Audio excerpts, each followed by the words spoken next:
We are Cam and Heather on Sea Clef, and we are on the trip of a lifetime. Come share in our adventures as we take you through the Great Lakes to Chicago, down through the river system of the Midwest, along the panhandle of Florida, across the Gulf of Mexico, and down the west side of Florida, crossing through the Okeechobee Waterway to eastern Florida. Then share in our adventures as we continue throughout the Bahamas and back up the eastern seaboard, finally returning to Canada on America's Great Loop.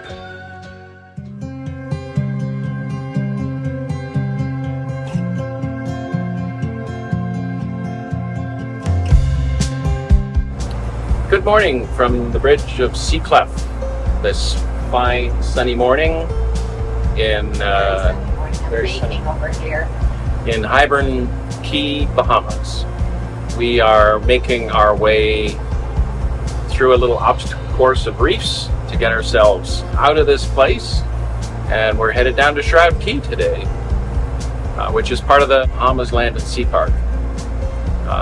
If you look at the chart, you'll see that we have to come up over the top of a reef, and then we'll come back down the other side of it, and then we have to go through a fairly narrow spot, but we dinghied it yesterday or the day before and checked it out, and we think that at high tide that it is going to present no issues for us. Good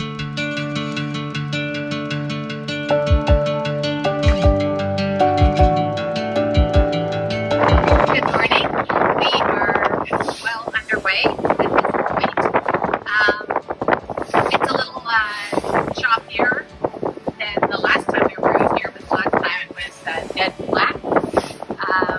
So I would say we've got 1 to maybe 1.5 foot chop, but it's a good wave period, so it's quite comfortable out here. We are just off of Long Point, which is south of Highbourne and north of remnants. So we're not at the land and sea park yet, which means that Cam can still have some fishing lines in the water. So he does have 2 lines down there. I don't think anything's happening on these babies. You can see the lures bouncing on the back of the water. Anyway, we'll do our best. Once we reach the land and sea park, which I think is at Wax Cut, we will have to pull those lines in. On today's voyage, we make the trek down the inside of the Bahama Bank from Highbourne Cay to Shroud Cay, which is a part of the Land and Sea Park.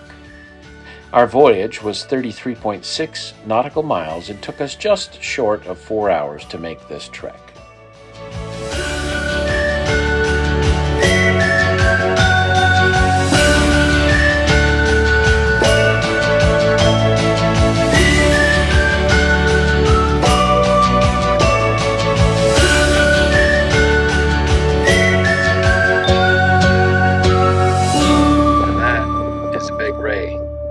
In the Land and Sea Park, Bahamas Land and Sea Park. There's some mooring balls. Salish Seas grabbed a mooring ball and we're like, what the heck? You know, we didn't think it would be deep enough in here, but we're kind of checking out the depths. We're at pretty well low tide, but this is kind of that dream spot that I was visualizing that would be shallow enough that we could kind of scrub the boat. And our problem... and change the zincs. And our problem yesterday and the day before was we had sharks.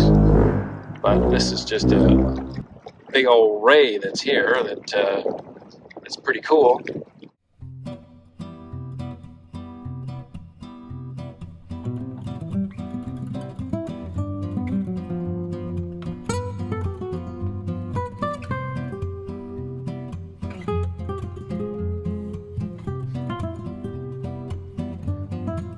Well, we're still at Shroud Cay, but we relocated. We were anchored over there, and we were a little nervous about coming back here, but we dinghied back here to see what the depths are like. They are very shallow, but we found some mooring balls here. At low tide, there's between 4.5 to 5 feet, depending on which ball you take. We took the second ball in from the from the regular anchorage field. These balls are not marked on any charts. They are awesome. They are in amazing condition. And if you come in at high tide, I don't think I'd be worried about it. And then when it does get to low tide, you should be able to scrub the bottom of your boat. It's so calm in here. There's still some breeze. Mooring balls are really not that much more expensive than the cost of anchoring. I think it's $19 a night to anchor, and it might be 30 or something like that dollars for a mooring ball. Okay, so we're in fairly shallow water, so Cam has decided to change out our zincs today.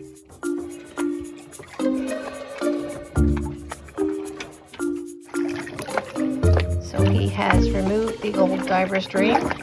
He said it was easy, and he is working on installing a new one. These ones go on the trim tabs. One goes on each side of the trim tab. And I know the ones are currently on our trim tab are pretty rough looking. So that's all that's left. I guess they are the sacrificial metal and they are doing their job. So this is off of the first trim tab. Not a heck of a lot left, especially when you compare it to the replacement one. Get an idea just how much of it's been eaten. My mistake. This is actually all that's left of both anodes. One anode from each trim tab. Anodes are essential for boating, and their type depends on the water you're navigating. Zinc is used for salt water, magnesium for fresh, and aluminum can be used for brackish or mixed water conditions. We started our loop with aluminum anodes rather than magnesium for the fresh water of the Great Lakes, since we knew that we'd be encountering fresh, brackish, and salt water on our trip. Now, being in fully saltwater conditions, both in the Bahamas and on the return trip up the coast of the United States, we're installing zinc anodes on our shafts, trim tabs, and transom. We'll change them back when we return to Canada and decide where our adventures will take us next.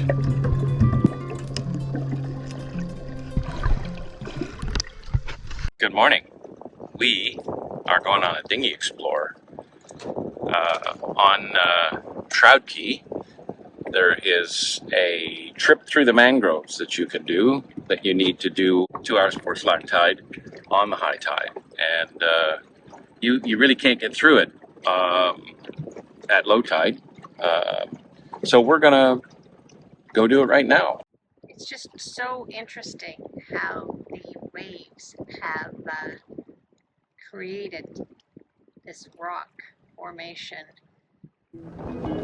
We are in the river or the mangroves, enjoying a leisurely dinghy ride through the mangroves. It's really spectacular is what it is. We've been seeing rays and turtles, and then just beautiful scenery, of course. After looking at the charts, I realized that this starts on the north end of the island, northwest, I guess, end of the island, and ends on the southwest end of the island, and we sort of wind through the island. It's really quite something. This park is a real treat.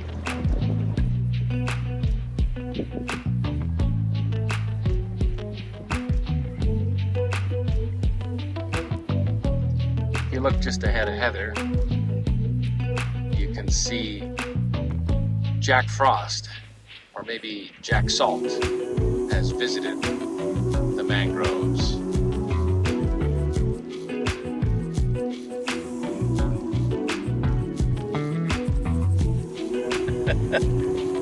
We're down a little estuary off of the main channel, shall we say. Just checking it out. It will dead end soon, but It looks really shallow. why not do it? Super clear and still.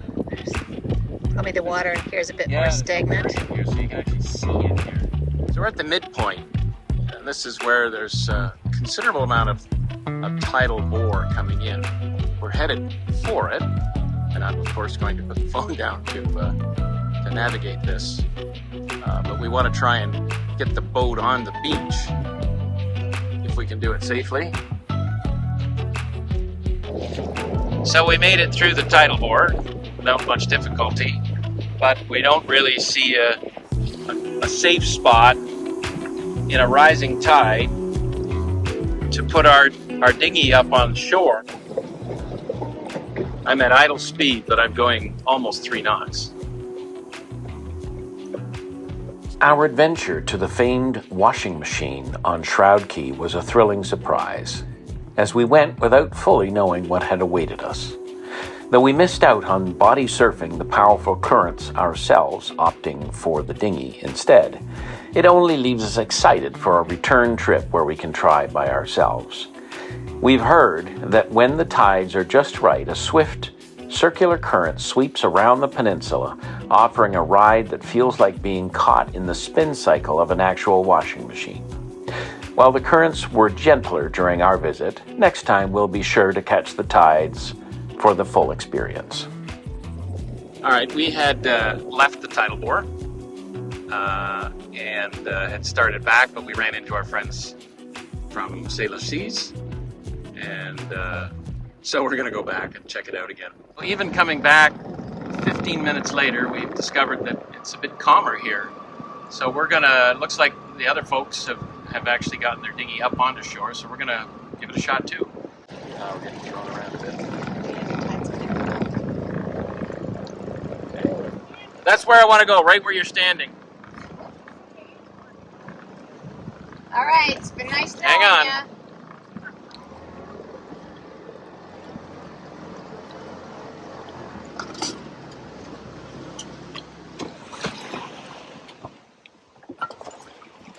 Oh my sake! It's That's it.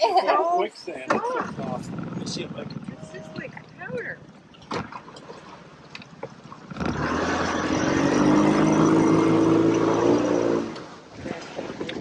think we should take the.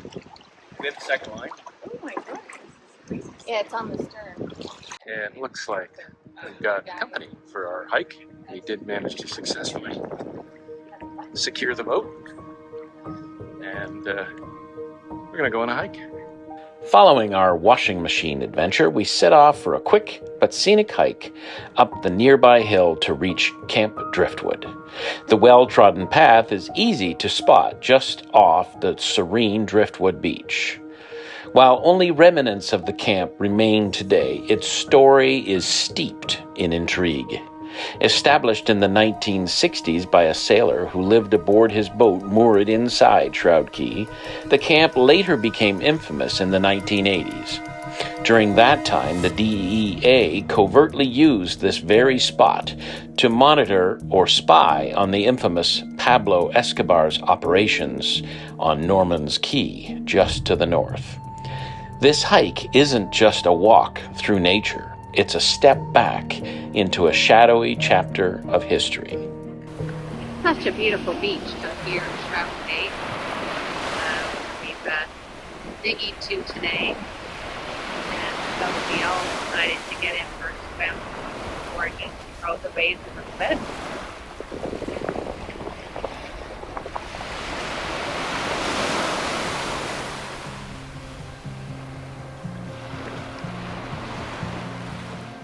We're coming into what looks like a big lake. Middle Shroud Cay, and on our little dinghy explorer.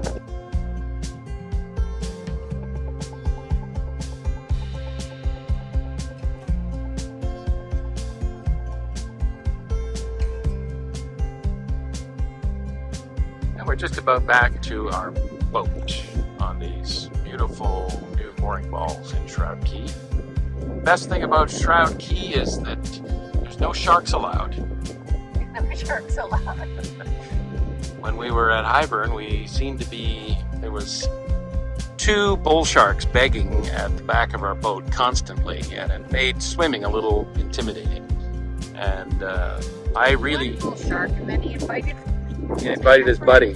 Well, there was no reason to do so, because we certainly weren't going to encourage them with giving them table scraps or anything like that. But clearly somebody has, because it's obvious that they're begging. Cam's just taking the dinghy out for a walk. We're beaching the dinghy where it's super shallow here, and just going for a walk in the water.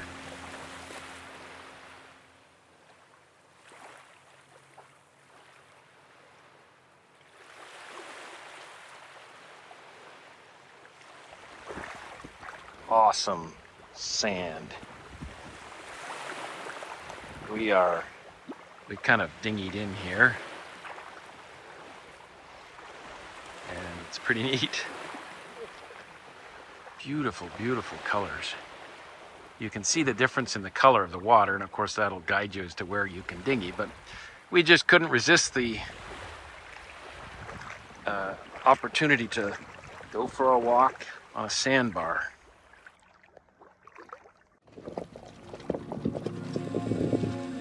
So we have moved again. This is the 3rd place we've been secured in Shroud Cay. Anyway, only the 2nd overnight. Once again, we're on a mooring ball. We have moved to the southwest bay on the island.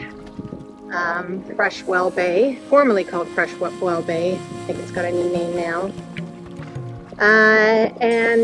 Yeah, it was just the winds have moved to coming out of the northeast, so it was getting a little less comfortable on the other side. It was getting some rolly stuff.